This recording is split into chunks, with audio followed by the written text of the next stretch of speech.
आपी, आप अभी तक ऐसे ही बैठी हैं। मेहमान आ चुके हैं, ड्राइंग रूम में आपका इंतजार कर रहे हैं। इसीलिए अम्मी ने मुझे आपको बुलाने के लिए यहाँ पर भेजा है। मलिहा ने कमरे में झांका तो हानिया को उसी सुबह वाले होलिये में अपनी कहानी में उलझे पाया। हाँ, मैं बस चेंज करके आ रही हूँ, इतनी देर तुम बैठो उनके पास जाकर।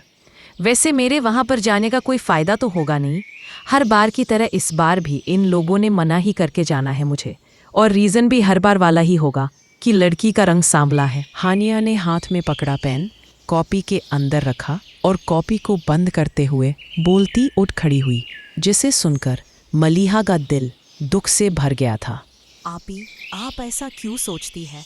क्या पता इस बार आने वाले लोग पहले लोगों से डिफरेंट हों और इनकी सोच वैसी ना हो जैसी अब से पहले आने वाले लोगों की थी।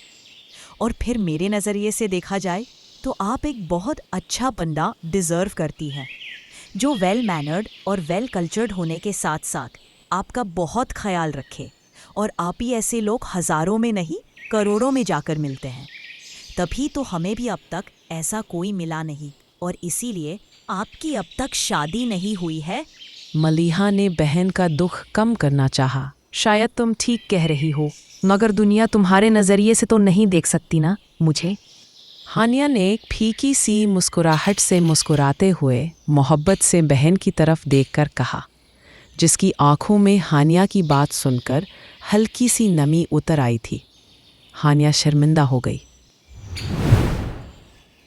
यह तुम्हारे कज़न को क्या हुआ है? कोई प्रॉब्लम है उसके साथ?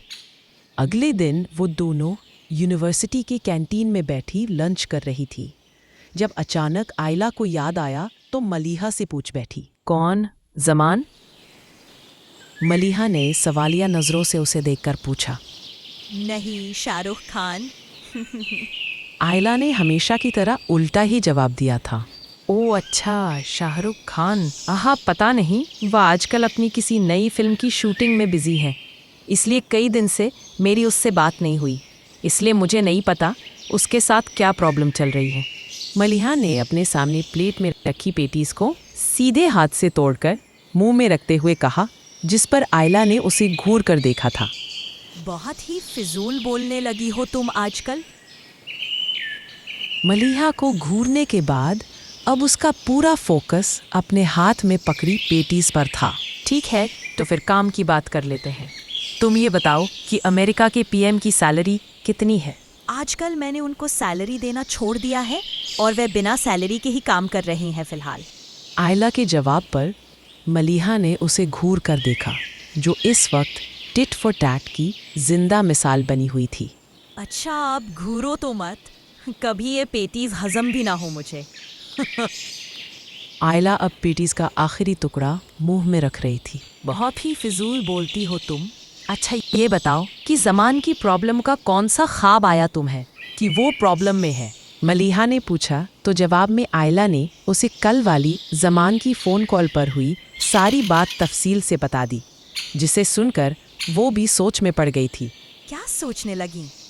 आयला ने पूछा, कुछ नहीं, बस एक बात का ध्यान रखना कि जमान के सामने कभी भी ये बात जाहिर मत करना कि ऐसा कुछ तुमने सुना है, क्योंकि उसे बिल्कुल नहीं पसंद कि उसके फैमिली मैटर्स या पर्सनल बातें किसी बाहर के बंदे को पता चले। बैग बंद करके खड़े होते हुए मलिहा ने कहा, जिस पर आयला ने भी सर हिलाकर हाँ में उसको तसल्ली दी थी। और वो हानिया आपी वाले रिश्ते का क्या रहा? जो लोग कल आए थे, कोई रिस्पॉन्स आया उनकी तरफ से? आयला ने उठते हुए पूछा। नया शोशा छोड़ा है उन्होंने तो। मलिहा को जैसे अचानक कुछ याद आया था, उसका मुंह हलक तक कड़वा हो गया। क्यों? ऐसा क्या कहा उन्होंने? आयला कुछ हैरान हुई। उन्हें हानिया आपी के बजाय मैं पसंद आई हूँ, और उन्होंने कहा है कि अगर अम्मी और पापा एग्री हो जाते हैं तो इसी मंथ वो लोग रिश्ते के लिए भी तैयार हैं। मलिहा के चेहरे पर दुख के साए साफ महसूस किया जा सकते थे। अरे दफा करो ऐसे लोगों को, तुम क्यों उनकी वजह से हर्ट हो रही हो? मिल जाएगा कोई ना कोई बेस्ट ऑफ द बेस्ट जो हानिया अभी जैसी बेहतरीन शख्सियत को डिजर्व करता होगा। तुम बिल्कुल परेशान न हो, अल्लाह पाक सब बेहतर करेंगे। आयला ने उसका कांधा थपथपाते हुए तसल्ली दी, जिस पर मलिहा सिर्फ हाँ में सर हिलाकर रह गई थी।